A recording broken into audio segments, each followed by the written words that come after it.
Welcome back to the Livin, Vida, Low-Carb Show with Jimmy Moore. Today I'm very pleased to welcome to the podcast a gentleman by the name of Dr. John McDougall. He is the medical director of the McDougall program. It's a 10-day residential program in Santa Rosa, California. He uses a low-fat, starch-based diet that results in dramatic health benefits and the reversal of serious illnesses such as heart disease without drugs. He's the co-author of The Starch Solution, McDougall Quick and Easy, and the author of the McDougall program, as well as many other books. You can visit his website, drmcdougall.com. That is drmcdougall.com. Dr. McDougall, welcome to the show.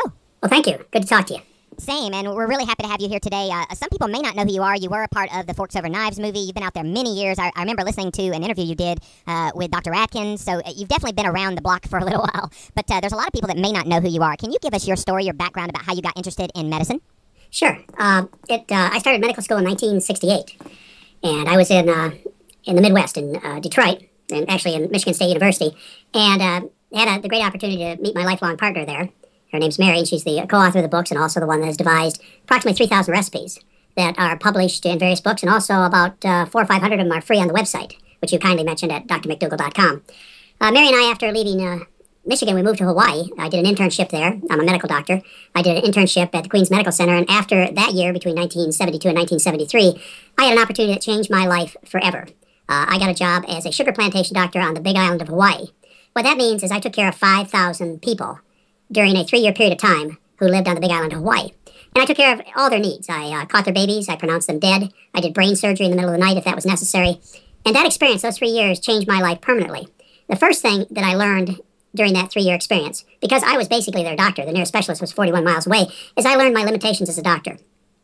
I expected to do these miraculous things as a physician because I'd watched Marcus Welby, Ben Casey, Dr. Kildare, and I knew what really good doctors did, and that wasn't my performance level. As a matter of fact, my patients did terrible, and I took it personally. Well, some of my patients did well. Those who had acute problems like lacerations and broken bones, I could get in there and fix things up for them. But people who had chronic diseases like obesity, heart disease, constipation, indigestion, arthritis, diabetes, and so on, I couldn't help them. I tried as hard as I could. I put them on the best medications, multiple medications, surgeries, and so on, and they stayed sick. So for those 3 years, I didn't have a very high opinion of myself as a physician. The other thing that really changed my life is I had a chance to change my own personal diet by observing what my patients ate. I was in a unique situation. I was taking care of first, second, third, and fourth generation people. And what that means is I was taking care of first generation people who were raised and educated in childhood in different countries like the Philippines, Japan, Korea, and China. And these first generation people, they learned a diet of rice and vegetables. When they moved to the Big Island of Hawaii, they kept their diet of rice and vegetables. No dairy, almost no meat, very little meat in their diet. On the Big Island of Hawaii, they had children, second generation. The children were exposed to Western ways. They started eating more meat and less rice. Third generation, they were really into the meat and the dairy and pretty much made the rice and other vegetable side dishes. And what I saw right in front of me during those 3 years as a sugar plantation doctor is I saw a dramatic change in the health of people and their personal appearance. The first generation, they were trim, healthy, hearty, hardworking, young-looking, and they lived into their 90s on rice and vegetables, no dairy, almost no meat. The second generation, as they abandoned their traditional starch-based diet, got fatter and sicker, and by the time you got to the third generation, they were typical Americans. Typical Americans, 2/3 of the people are overweight, half have heart disease, 1 out of 6 gets breast and prostate cancer. They were sick people. Well, after those 3 years of being disappointed in myself, because I couldn't help people with chronic disease, and learning what I believe is the human diet, which is a starch-based diet, I left the plantation. I went back into training. I went back to the University of Hawaii, and I became a board-certified internist. And in about 1978, I stopped practicing traditional medicine. So I've been at this for, 38, 39 years. Well, you do the math. I've been at it for a long time. I've been taking care of people based on feeding them a diet of rice, corn, potatoes, beans, peas, lentils, fruits and vegetables, taking away their meat, that includes chicken, fish, beef, pork, taking away their dairy, and they thrive. As a matter of fact, we're in the process of publishing results on 1,700 of our patients. We know what they did. We know how their diet changed. And they have tremendous drops in cholesterol in 7 days. The average weight loss is 1/2 pound a day, which is about 3.5 pounds in 7 days. They get off their blood pressure pills, their diabetic medication, their bowels start working, the indigestion goes away. So we have published, this will be our second paper that we published on our results. And we're also in the process of publishing a paper with Oregon Health and Science University, the neurology department, on multiple sclerosis. And we've also, at that particular study that's done by the neurology department of Oregon Health and Science University, we see the same results. Tremendous drops in cholesterol, tremendous drops in weights. Over a 1-year period of time, by the way, we have data from Oregon Health and Science University on compliance that shows in 1 year, people taught the diet that I recommend. In 1 year, over 80% of the people followed the diet 100%, and their average fat intake compared to the control group went from 40% to 15%, and they maintained it for a year. And I have to say they loved it. They enjoyed the food, and the changes in weight and blood pressure and cholesterol and so on were phenomenal. And we hope to. The reason I got this study going, and the reason the neurology department has been doing it for the last 4 years, is we hope to show that we can stop multiple sclerosis with a diet that is high carbohydrate, based on starch, with virtually no meat and no dairy and no olive oil. Right. And, it's exciting work. So you have something you would like to say? I do. Have you heard of Dr. Terry Walls? Yeah, she's a case study of one. Okay. And she has lots of patients that she has put on her Walls protocol, which is kind of the opposite of what you're doing, but still seeing great success with people with multiple sclerosis. She has no data. She's a case study of one, Dr. Walls is. Dr. Walls may end up publishing some data that's relevant, but the work that we do at Oregon Health and Science University is based on 5,000 patients over a period of 50 years, done by Dr. Roy Swank, who could be considered the father of multiple sclerosis. Mm-hmm. So you can compare the, nobody knows how to compare it because Dr. Terry Walls has no data. And everything I know about what she teaches says that it will not work, should not work, it's a dangerous diet. But hey, maybe she'll show something other when she finally gets around to doing studies and publish it in the scientific literature, which she has not done. And as I say, I have work based on 5,000 people over 50 years done by the head of neurology at Oregon Health and Science University. His name is Dr. Roy Swank. And we're in the process of publishing a randomized, single-blinded, controlled study with Oregon Health and Science University Neurology Department. So, there's a comparison. Sure.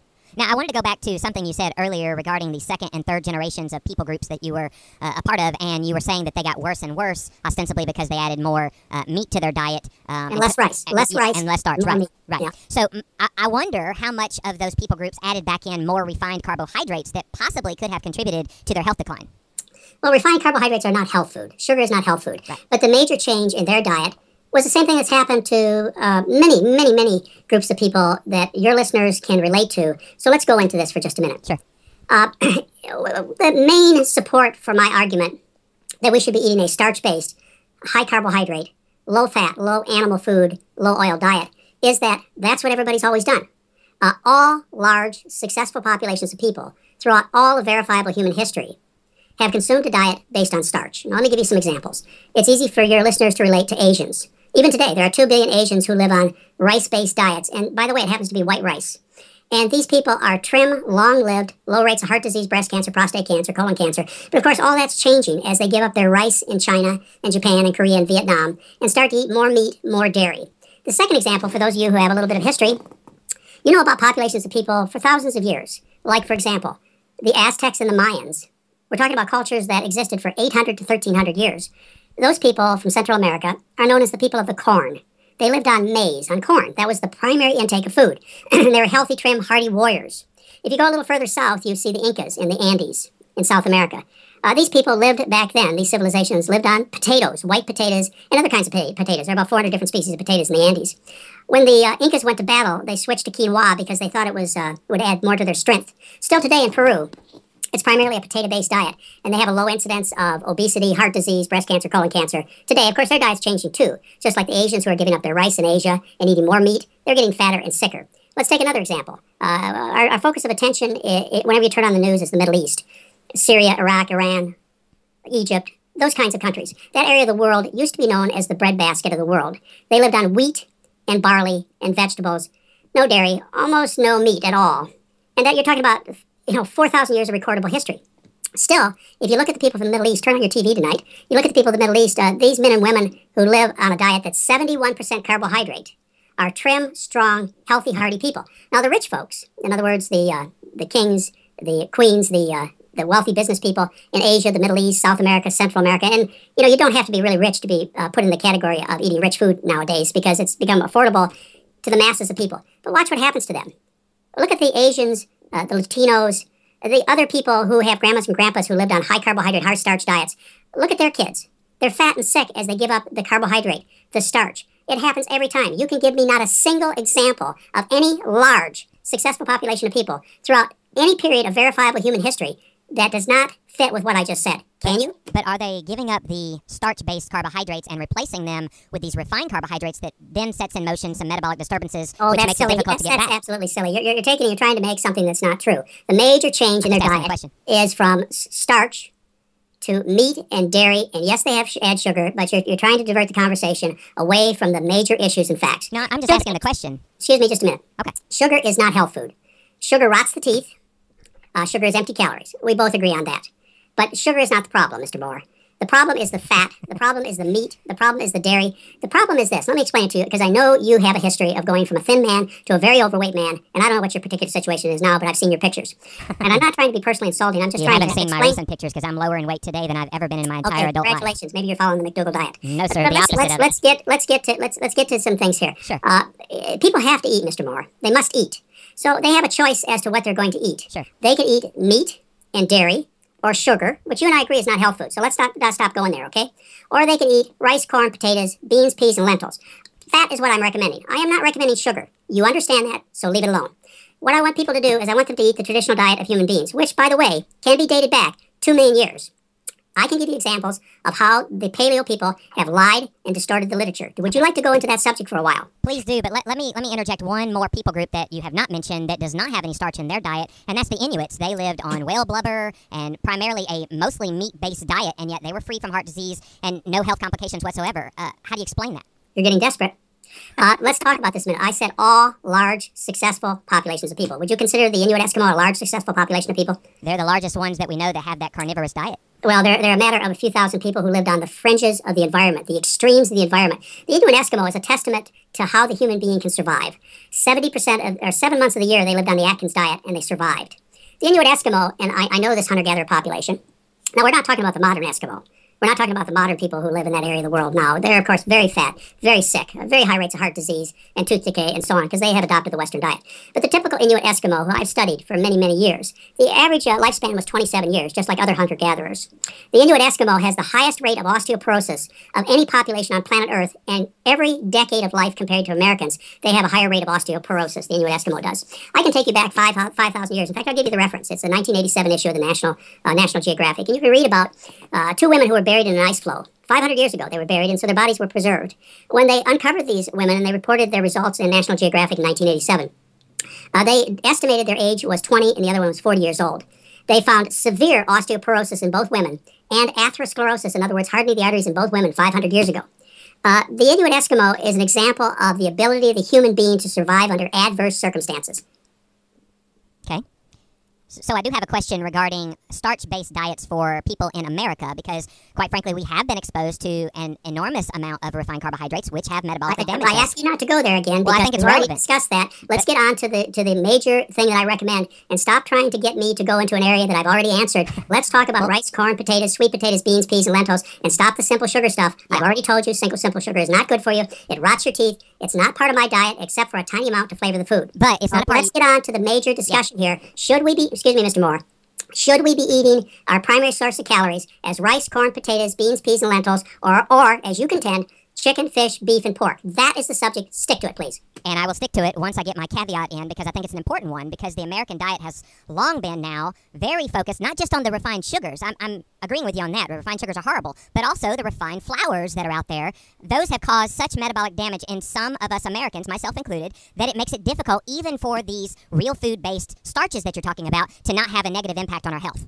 Mr. Moore, can you explain to me why you've had such a difficult time with your weight over the years? Why have you gone? I've seen your pictures. In fact, you know that VegSource did a whole video production on your personal health. Can you explain? It was incorrect, by the way. Let me finish my question. Can you explain to me why you have struggled so much with your personal health and weight?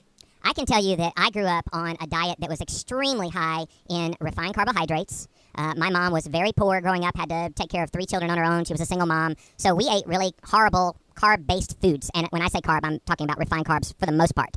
Had I not had to go through that kind of experience, I think I probably would have been able to tolerate all of the foods that are part of your program. Unfortunately, because of the metabolic damage that has taken place as a result of consuming those foods, and I'm not alone in that realm either, I don't think I would be having issues with insulin, leptin, and the other things that regulate weight. Now, as I said earlier, I am lower in weight now than I've ever been in my entire human adult life because of doing what's right for me. And I found what's right for me. It just happens to be the opposite of what you recommend. But I think that's a lesson in and of itself, Dr. McDougall, is there is no one size fits all. We all need to find the way that's right for us and then apply that so that we can be optimally healthy regardless of what that choice is. All right, well, let me answer that. There is one diet that fits all. Okay. The human being has a diet. There must be a diet best for people. It's just like a dog has a best diet. I have a dog I like very much. I make sure that he gets the best diet. I have a cat that has a best diet. I make sure he gets the best diet. I used to have birds. They have an ideal diet. I never fed my birds meat. I never fed my cat nuts and seeds. And by the way, I never fed any of my animals refined sugar, ice cream, and other junk. Right. Mr. Moore, there must be a diet ideal for people. It has to be. I mean, nature would not make such a serious mistake. My best argument as to what that diet is 10 billion people. All of human history, all large successful populations of people throughout all of verifiable history have lived on diets high carbohydrate based on starch. Now, can you contest that statement?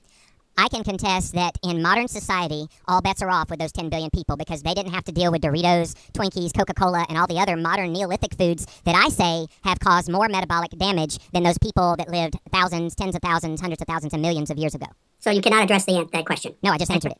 You did not answer. Okay, now you did not answer. I just asked you. I answered it. Okay, let's get on because we don't have a lot of time. Your show is very valuable. Thank you. Mr. Moore, I have taken care of 10,000 people. I've taken care of 5,000 in a living situation. I published our results in the scientific literature, and I take care of people just like you every day. I have never found a person who does not positively respond to our diet. In other words, I've never found somebody who switches to rice, corn, potatoes, beans, peas, lentils, vegetables, and fruits, gives up the olive oil, the meat, and the dairy, who does not get the results that I predict. Mr. Moore, this would be similar to a patient who smokes cigarettes, quitting tobacco, and not getting well. How often do you think that happens? This would be similar to a hardcore alcoholic quitting alcohol and not getting well. How often do you think that happens? One final statement, Mr. Moore, and then you can go on to your metabolic stuff and your sugar stuff, and you can fail to address the issues if you want. But one more thing is that, this is a simple thing to do. It will work for you. It always works if you switch people from the wrong food, which is meat and dairy and sugar and oil, which is what kings and queens and pharaohs and priests eat.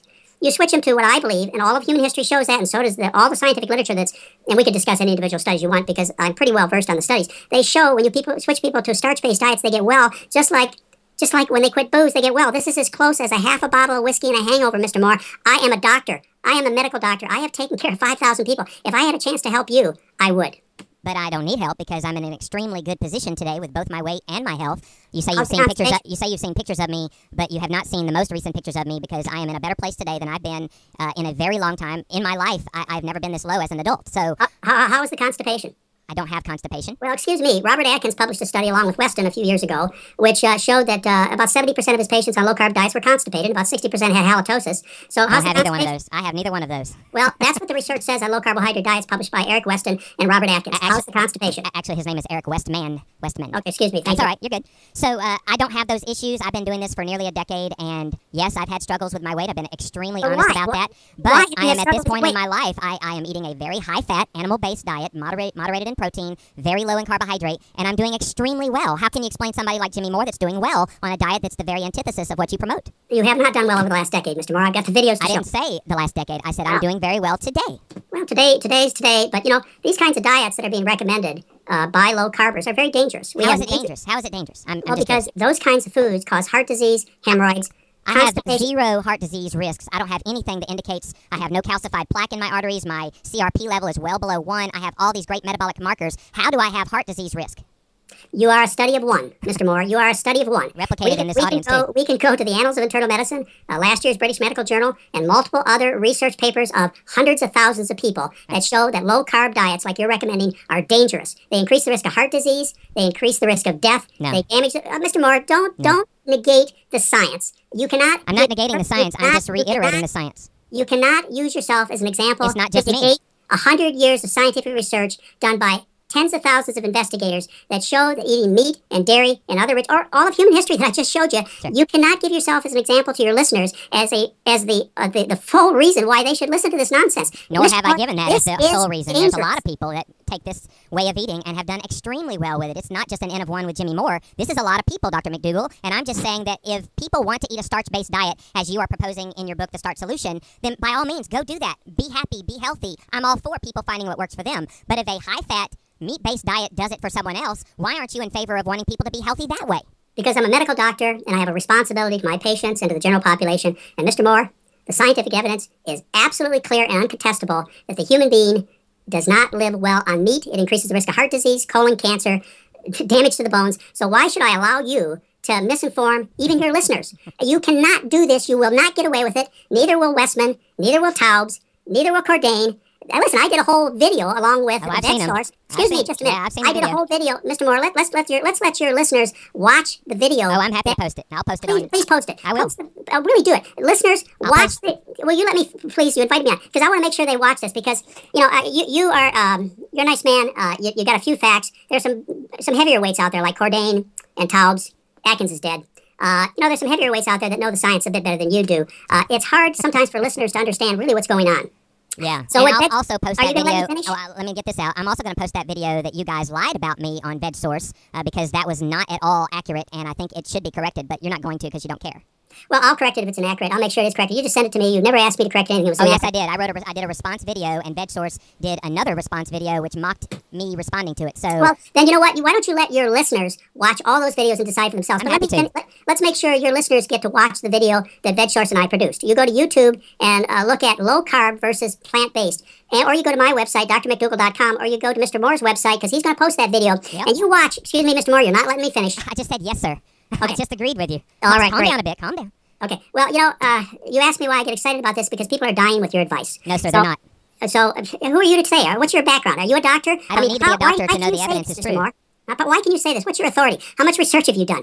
Let me give them Yeah, go ahead, please. All right. So go to YouTube, watch low-carb versus plant-based, or go to my website, drmcdougall.com, or go to Jimmy Moore's website, and you'll see what Lauren Cordain and Sally Fallon and Barry Sears and Robert Atkins and the other low-carbers look like. Excuse me, they're fat and sick.